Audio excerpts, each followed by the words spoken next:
if you ordered a book, initially you'd have gone to the parchmenter, but by the 14th century or end of the 13th century, you go to the bookshop, you go to the libraire, and you commission a manuscript. Now, he may or may not have been the scribe, but you'd go into the shop. They might have had second-hand books for sale. They'd have been running along the front here. Say they lived behind, three-story houses behind, little shops along the front, along both sides. You go into the shop and you commission a book.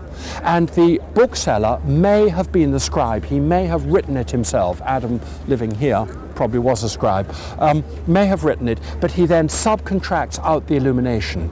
So they may take it then across the street. I mean, they all live down here on both sides, and they also live down up the Rue Saint-Jacques where we're going. So you would order a book.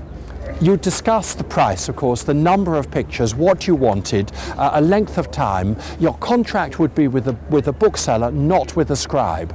And the bookseller would then go around the different illuminators in these unbound choirs, dividing up the book between them. The assumption is that the writing is done first.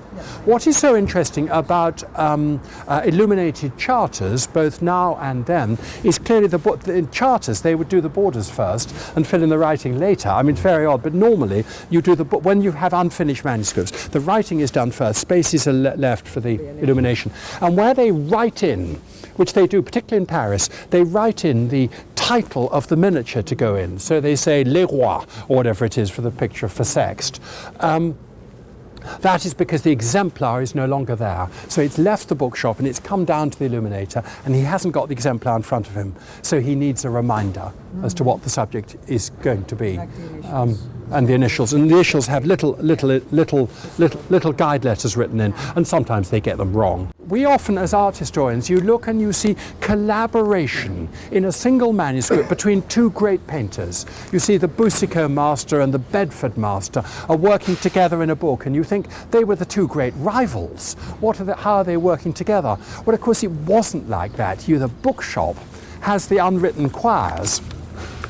The written choirs with the spaces left for the illumination. And he pops around the corner here and he pops in on Honoré and says, I need 20 pictures. Honoré says, I'm really busy, but I can do 3. So he says, all right then, what Sandra describes as going through the streets. So he pops up a bit to Jean Ledoir. He says, I got nothing to do at the moment. I'll take another 12, and so on. And these are in loose gatherings.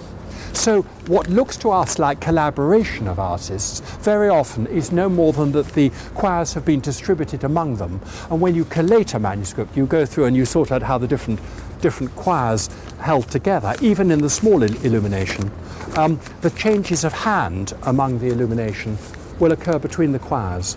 So it's not till you really get the structure clear that you can see exactly how they've handed these things out a choir at a time. So the question of whether they're on friendly terms with each other, not necessarily. It wasn't their problem. They needn't even have met each other, except they all lived together. They all go to church in Saint-Séverin. Of course they all knew each other.